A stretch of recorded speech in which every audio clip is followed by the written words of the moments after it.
On s'intéresse maintenant au vintage, ces objets longtemps ringards et qui redeviennent à la mode. Dans un instant, on va faire le tour des différentes tendances déco. Mais pour illustrer ce phénomène, gros plan sur le retour en grâce du Formica qui, après avoir été banni de nos intérieurs, est à nouveau recherché par l'actionneur. Il trouve même de nouveaux débouchés avec le stratifié. Isabelle Le Lion, Valérie Hortel, avec nos bureaux à Lyon ainsi qu'à Bordeaux.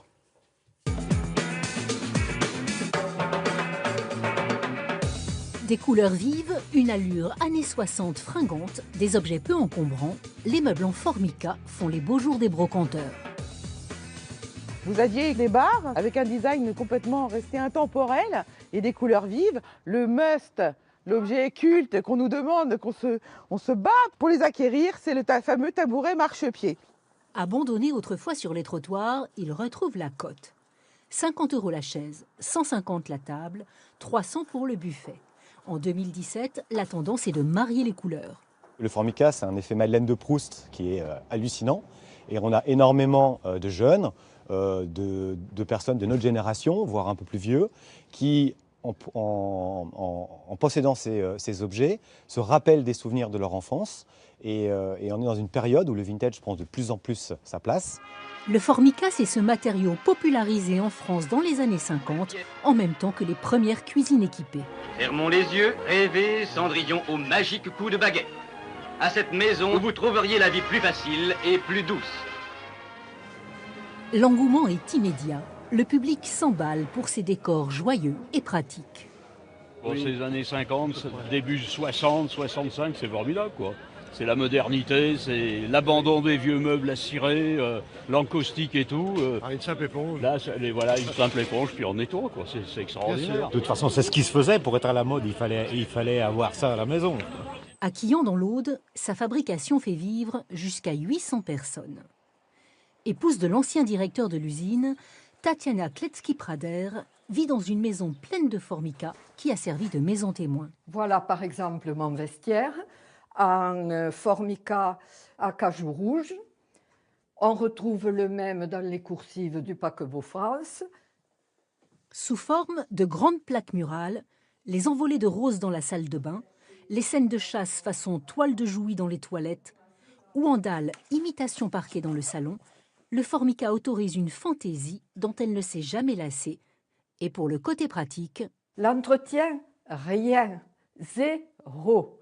De l'aspirateur, bien sûr, et puis de temps en temps, un balai à franges avec un peu de plisse dessus ou de produits similaires, c'est-à-dire contenant un petit peu de silicone, c'est tout.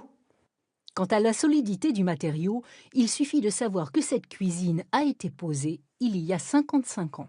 Le mélaminé de bas de gamme, celui-là est fragile, mais le Formica, lui, est costaud. Vous en avez la preuve ici. J'ai eu des enfants qui jouaient dans cette pièce, qui recevaient des camarades ici, et mon Formica n'a été abîmé nulle part. Depuis la fermeture douloureuse de l'usine de Quillan en 2004, le Formica n'est plus fabriqué en France. Mais vendu sous d'autres marques, le stratifié a créé 650 emplois dans la région Nouvelle-Aquitaine.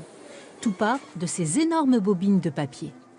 Le principe, on a des bobines de papier. Ici, c'est le papier qui va servir à la surface du produit. Ce papier, on doit l'imprégner de résine, c'est-à-dire faire rentrer de la résine à l'intérieur. Les feuilles imprégnées sont superposées, pressées, chauffées et deviennent stratifiées. Aujourd'hui enrichi de qualités antibactériennes, le matériau conquiert de nouveaux publics.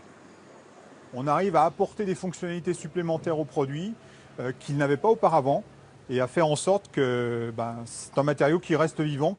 Les ventes de cette usine progressent de plus de 10% par an. Le stratifié trouve de nouvelles utilisations, par exemple comme revêtement extérieur des bâtiments, preuve qu'il n'est pas seulement vintage. Voilà pour le Formica. Tiffaine de Tricorneau, bonjour. Aujourd'hui, dans la déco, le vintage redevient tendance et vous avez de nombreux exemples.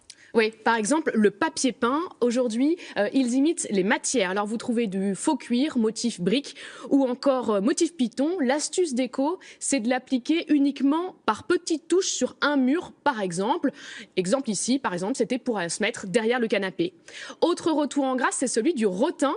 Alors, vous vous souvenez souvent de ces meubles un peu kitsch qui étaient très vendus dans les années 60. Eh bien, le miroir soleil, les berceaux ou encore les fauteuils, ça rachète à nouveau. Vous pouvez aussi miser sur le cuivre. Il est très présent dans les boutiques déco depuis quelques années. Stéphane, où est-ce qu'on trouve du beau vintage ? Alors, pour de vrais meubles anciens, mieux vaut se rendre dans les brocantes. Vous en avez sûrement une près de chez vous dès ce week-end. Vous pouvez aussi vous connecter sur des sites internet. De plus en plus de sites se sont lancés sur ce créneau. Alors, le vintage, c'est quand même souvent un petit peu cher, hein. Où est-ce que je peux fabriquer moi-même mes propres objets, mes propres meubles vintage? Alors, pour faire des économies, le mieux, c'est de faire du vieux avec du neuf. Là, par exemple, vous pouvez acheter une commode dans le commerce. Et puis, avec un peu de patine et beaucoup d'huile de coude, vous pouvez la transformer et lui donner un aspect vieilli. Autre astuce, customiser par petites touches votre intérieur. Par exemple, vous changez les poignées de porte, les poignées de placard ou encore les interrupteurs. Et ça coûte que quelques euros. Et quelques conseils déco avant le week-end.